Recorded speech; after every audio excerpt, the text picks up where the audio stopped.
Bercerita tentang emas, pertama yang ada di benak kita semua pasti emas itu adalah barang yang mahal.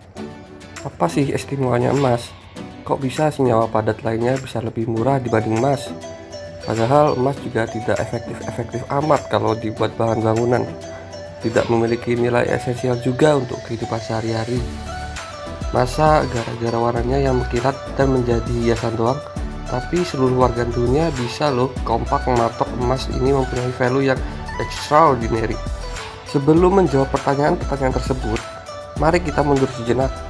Ada sebuah ungkapan, in the end, money is only paper. Secara nilai uang yang Anda pegang sekarang ini memang cuma kertas yang bergambar. Dan gambar yang anu nilainya sekian, gambar yang ini nilainya sekian, gambar lain nilai lain lagi. Tapi kertas-kertas inilah yang mewakili transaksi yang bernilai dan dapat ditukar oleh barang lainnya. Misalkan, Anda ngasih kertas bergambar anu dapat satu mangkok mie ayam. Kertas bergambar yang lain Anda bisa dapat gadget tertentu. Tapi kalau Anda gambar sendiri kertasnya, paling Anda juga ditampok atau masuk judicial karena dianggap buat uang palsu. Kita lanjut lagi ya bercerita tentang emas. Ternyata sampai abad ke-18, sebagian besar uang yang beredar di dunia berbentuk koin emas dan perak. Sehingga emas dan perak mempunyai peran penyimpan nilai. Setiap pertukaran barang atau jasa diukur dengan sejumlah emas atau perak. Tetapi bukan setiap saat barang penyimpan nilai itu stabil loh. Anda pasti pernah dengar, harga emas lagi naik nih, harga emas lagi turun nih. Tahu nggak alasan kenapa ya dibalik hal itu? Yaitu hukum pasar, supply and demand, permintaan dan penawaran. Apa itu? Ya, sepertinya tidak perlu saya jelaskan karena Anda semua yang lebih tahu dan pintar. Bahasa populisnya gini, setiap kali ada penemuan tambang emas baru, nilai emas tersebut akan berkurang. Kenapa? Karena muncul supply baru yang beredar di pasar. Di sisi lain, nilai emas akan naik apabila terdapat kelangkaan pada emas tersebut. Sebuah barang akan dianggap berharga jika barang tersebut langka. Namun konsep kelangkaan di sini sering keliru mengartikannya. Bisa saja benda itu langka, tapi tidak semerta-merta barang itu berharga. Agar sebuah barang itu bisa berharga, benda itu harus sulit dicari, sulit dibuat, atau keduanya.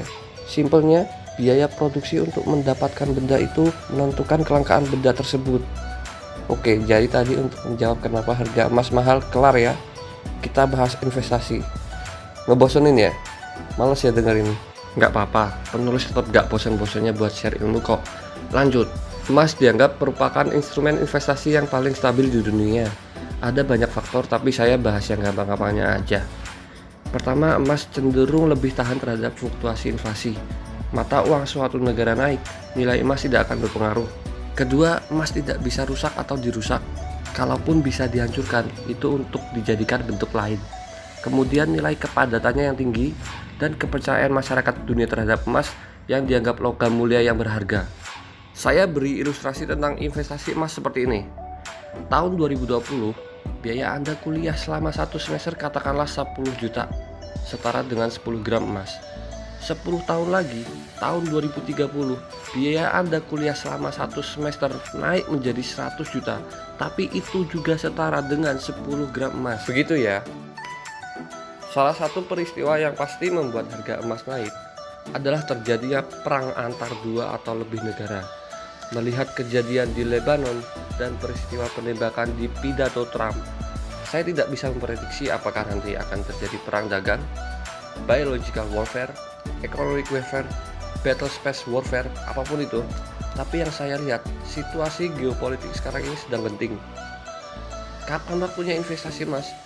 Momennya adalah sekarang. Berbeda lagi nanti apabila sudah masa pasca perang. Sudah mulai paham ya bagaimana investasi emas itu? Biasanya investasi emas memang investasi yang dikhususkan untuk rencana investasi jangka panjang. Selain itu juga, faktor resiko yang kecil mengingat bisa menjadi alat tukar barang. Jadi, apakah investasi itu penting? Anda yang menentukan.